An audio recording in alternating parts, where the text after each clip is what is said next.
What's going on, guys? I'm Host T, and I want to talk about the draft, man. It was a great draft, and I want to talk about the winners. So, when I was thinking about this, I was thinking about winners and losers, but I was going to keep it to three teams of each. But then, as I kept looking at these draft picks, I was like, I don't really see too many major losers. Like, you could say that Miami's a loser, but like they still got very good quality for the players that they got. So I stuck to just wanting to do the winners list. So I have five teams and some honorable mentions that I want to mention, which is kind of weird. I could have just said that they're all winners, but who cares? So the first team I want to talk about is the team that I have on here now, which is the Arizona Cardinals. Now, this is mainly off the strength of the first three picks. We got Paris Johnson. Isn't he a junior? I don't know. We got Paris Johnson from Ohio State. We have BJ Ojulari, and then we have Garrett Williams. Those three picks alone are really good, but it's more of them fleecing the Houston Texans. And I actually saw that in some mock drafts, the Houston Texans traded up to take Will Anderson Jr. So it was very, like, I don't know. I'm not going to say weird, but I was actually shocked to see that they did that. I knew that Arizona wanted to trade out, but I really thought that Houston could have traded up maybe to something else and got a different player, like maybe somebody to go opposite side of AJ Terrell, even though they traded for Jeff Okuda. But Arizona, shout out to them for getting the pick that's probably going to be in the top 5 next year. Top 10 maybe. But my goodness, like them wheeling and dealing how they did, I could respect it, man. And then they got a solid starter by trading back up to get Paris Johnson. And honestly, I don't think they had to trade up to 6, but they did it anyways with the Detroit Lions, I'm pretty sure. They got BJ Ojulari, who I thought would have been gone by then. It's only 41st. I really thought he would have been in the 30s, so it's not like too far back, especially seeing how a lot of people slipped in this draft, especially the tight ends, how the second round was just full of tight ends. And then getting the cornerback and Garrett Williams. So they got some good spots that they could fill in. You also got John Gaines down here. You got Clayton Tune. I don't really know if a lot of people know about him too much. I don't know why I know this guy, Catrell Clark's name, but I've seen that before. But overall, the CBS Sports, I'm using CBS Sports. So I was trying to use the NFL one, but it was just like, I don't know. I didn't like how it was set up, so I went to this one. But so yeah, so they got to be minus right there. So that's the first team I want to talk about. I'm going to go in order too. You know what? I'm just going to use these honorable mentions and I'm going to talk about them in order. So with that being said, the next team I want to talk about is the Baltimore Ravens. Now, with the Baltimore Ravens, the main picks that I like from this draft is Zay Flowers and Andrew Voorhees. Andrew Voorhees is going to be off for a year, but when he comes back, I think he's going to be a dog. And then Zay Flowers and signing Lamar Jackson right before the draft and having OBJ, Rashad Bateman comes back healthy. You have Mark Andrews, obviously, at all-pro tight end. You still have the 2 running backs. And I'm like, this is ridiculous. And they got Trenton Simpson. I like that pick too. But in all reality, they really didn't have to do anything spectacular. They just had to do what they knew they needed to do, and that's get a wide receiver for Lamar Jackson. And they did it. Like, I'm like, finally, they did it. Now, when you look at this AFC, it's ridiculous, bro. You got Lamar Jackson and you got Joe Burrow both in the same division. You could say Kenny Pickett too, and then you also got Deshaun Watson. So I'm just going to say Deshaun Watson. So it's like a 3-way horse because I think Deshaun Watson could do better this year. He was off for a whole year, then off for 11 games. So I didn't expect much from him last year. But then you got Aaron Rodgers. You got Patrick Mahomes, of course. You got Jimmy G, even though a lot of people talk shit about Jimmy G. He's proven to be a winner through and through, except for winning the Super Bowl. You have Justin Herbert. Like, that's just 7 people, man. That's just 7 people. Josh Allen. That's a Josh Allen? Aaron Rodgers? I can't even remember who I said anymore. That division is loaded. And then to add on top of that, you now have CJ Stroud and you have Anthony Richardson. And for people who probably hate the Anthony Richardson pick, I'm just going to quickly... We're done with the Ravens, by the way. I'm just going to quickly say something. Shane Steichen worked with Jalen Hurts, a less athletic, but still a athletic quarterback. You have Jonathan Taylor, you have Michael Pittman, Alec Pierce. There's probably some other picks that they got. I can't remember all their draft picks right now, but they are probably going to use his athletic abilities to make him a good quarterback initially. So He'll probably be what Justin Fields was last year early on, but he's unless he could develop as a passer, I don't see it right now. But in a couple years, I think that that's going to be a good pick, but he has to put the work in. So I'm not a hater about that. And the same reason that I like the Cardinals draft picks, I mean, the Cardinals willing and dealing, I got to say that I respect what Indianapolis did, but they're not on my list. So let's go to the next one in order. Now we get to a team who I have been clamoring about.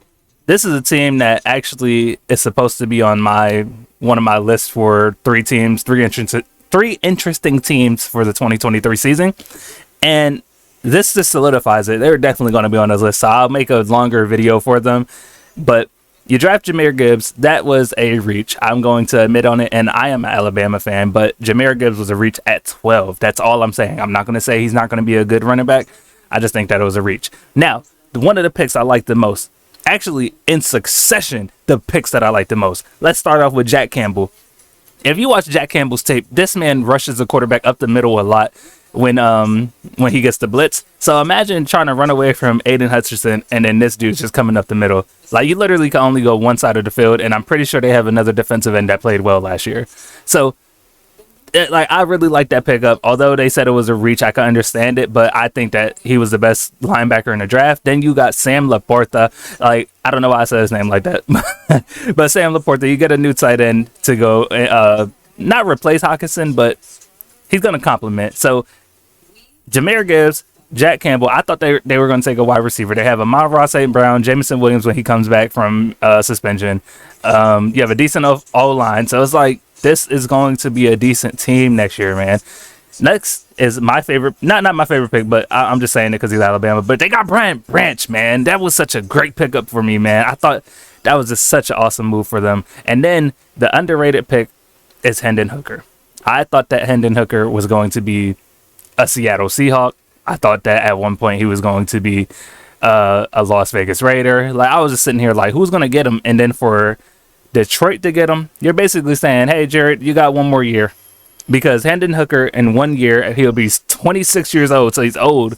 But in my opinion, that means I feel like this 1 year is literally just him getting up to speed, becoming a good pro. And when he gets the reins, oh my goodness, this is going to be crazy.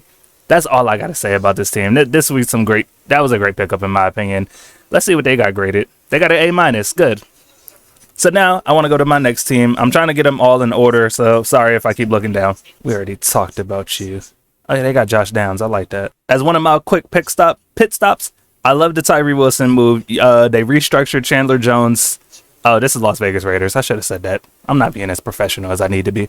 But I love that they got Tyree Wilson, man. So Max Crosby was actually my honorable mention winner because I'm like, you finally got a guy on the other side that's going to be a dog. But then Chandler Jones taking that restructure after just signing a 3-year, $51 million contract. That means you can now have a rotation. Now, I think that Max Crosby, I almost said Mason for some reason. Max Crosby is a guy who can rush on any given down. Every single down, he should be there. Chandler, on the other hand, I'm pretty sure, if I'm correct, he started the year off strong and then proceeded to fall off. So, you have Tyree Wilson in there. Although a rookie, I think that you could throw him in there. But Michael Mayer, dog, you get rid of Darren Waller to the Giants and you go get Michael Mayer to now go along with Hunter Renfrow and to go along with, who they signed? Jacoby Myers, and they got Devontae Adams? Come on, dog. The O-line could be better. I like the Byron Tucker move, but I'm not here to talk about them. I also did think that the Aiden O'Connell move was a low-key good move, in my opinion. Let him sit behind Jimmy for a little bit. If you don't believe in him, just draft somebody else next year or 2 years from now. But going on, getting away from my honorable mentions, that it was only the Baltimore Ravens and Max Crosby. So let's move on. Now, in my opinion, the biggest winners, and this is not just because I'm an Eagles fan. I may not have my Eagles thing in the back today, but this is my favorite draft class so far. You get Jalen Carter. You traded up only one pick. I mean, you only traded up one slot to pick Jalen Carter, who at the beginning of this draft process was being considered the best prospect in here. I seen him going number one in so many mock drafts until he got until the driving issue.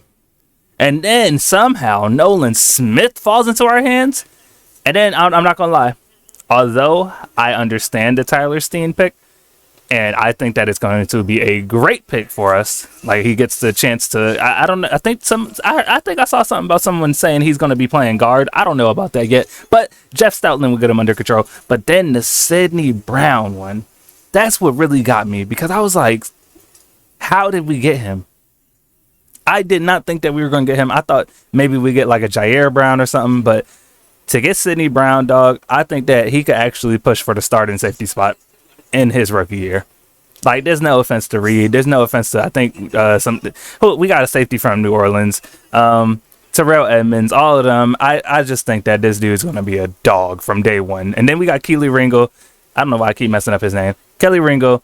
And I think that he should play safety in the NFL, but we'll see, though. We'll see if he could develop into one. But one of the main things I liked about the Eagles was getting Eli Ricks as an undrafted free agent.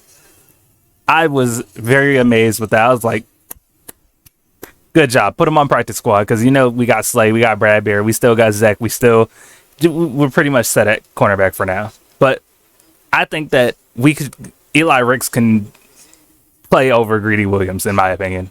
And that's no offense to him. But I think that if he can get up to speed, man, I think Eli Ricks is a great pickup.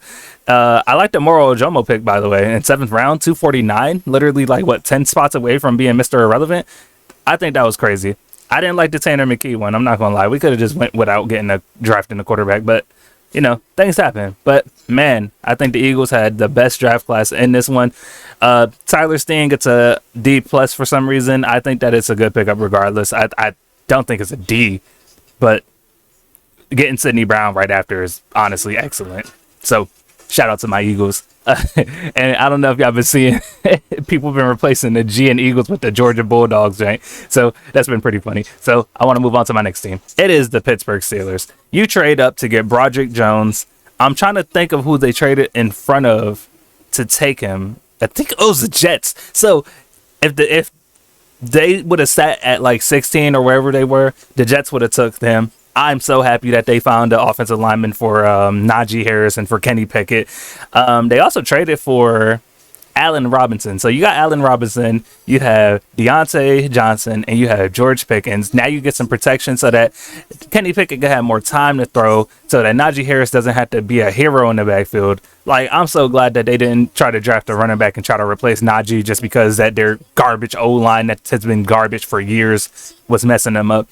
Then to turn around and get old Joey Porter Jr., then you got Keanu Benson, then you got Darnell Washington, and yet another, then you got Nick Herbig. Oh my goodness, dog.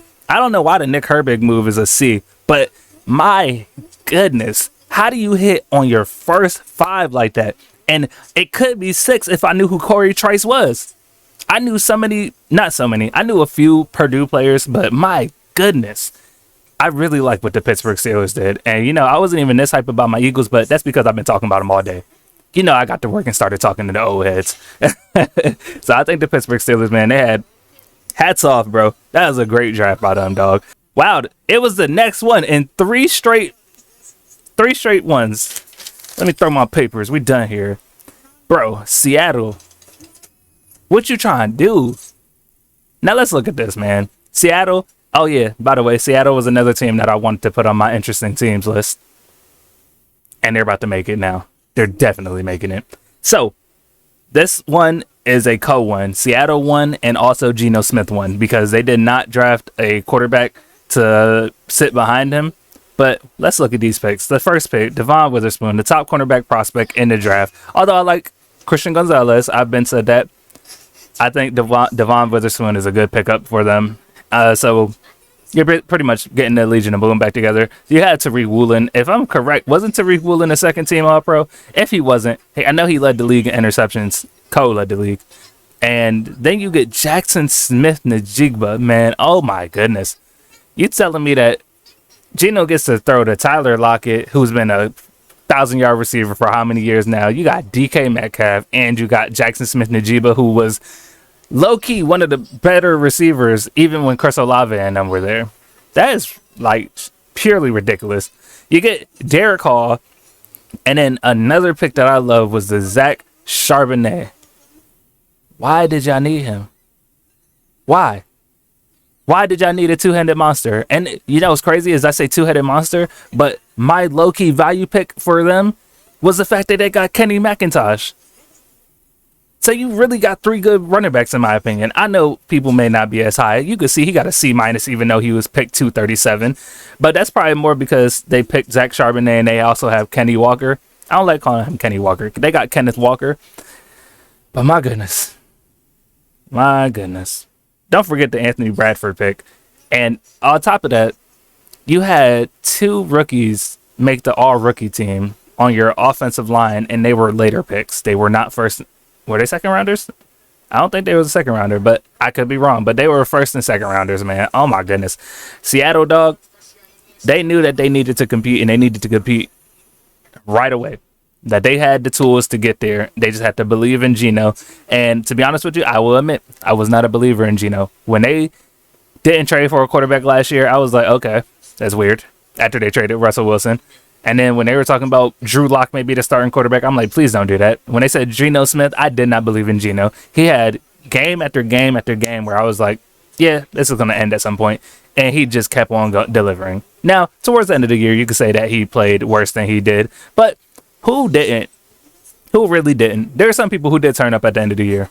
But at the same time, it's hard to go the whole year being perfect. Especially when you're getting scrutinized because people think that you're not good enough to start anyway. And he proved that he can do good. He threw for like 4,000 yards, bro. Like, next year for the Seattle Seahawks, they're looking to compete. And I think that they can be like a 10 or 11 win team, man. I think they can make the playoffs. And I like Kenneth Walker. Kenneth Walker's going to be the power back. I think that he should be the lead back. But Zach Charbonnet coming off for some relief duty, man. He could catch the ball. He could do it all for real, for real. He's one of the more well-rounded running backs in this draft. And then Kenny McIntosh, he's a home run threat, bro. Like, you could literally be like, all right, let's go put Kenny in, or the other Kenny. And he could go in there, and if he gets any hole, he could just go for it, man. So I'm like, bro, this was a great draft for them. Like, I can't say enough about this draft. So those were my winners, man. Tell me who your winners are if you made it this far. And if you did make it this far, I will promise to try to make more videos more consistently. I'm trying to keep up with my gaming channel because that one is I'm not trying to say that my sports channel isn't most important or isn't important, but my gaming channel is something special to me. So it's something that I'm trying to prove to myself about. And yeah, so that's why I constantly post there. But on top of that, with the NFL stuff, and I want to talk about the NBA, but you know, I'm kind of running behind on the NBA. The season's almost over. Like, we already in the second round of the playoffs. But this is dope, man. I love this draft. This draft was really interesting to see, and I want to hear what you guys thought about the draft. Who were your winners? Who were your losers? And what would you like to see next? So I'll see you guys, man. Thank you for tuning in, and I'll see you for the next video.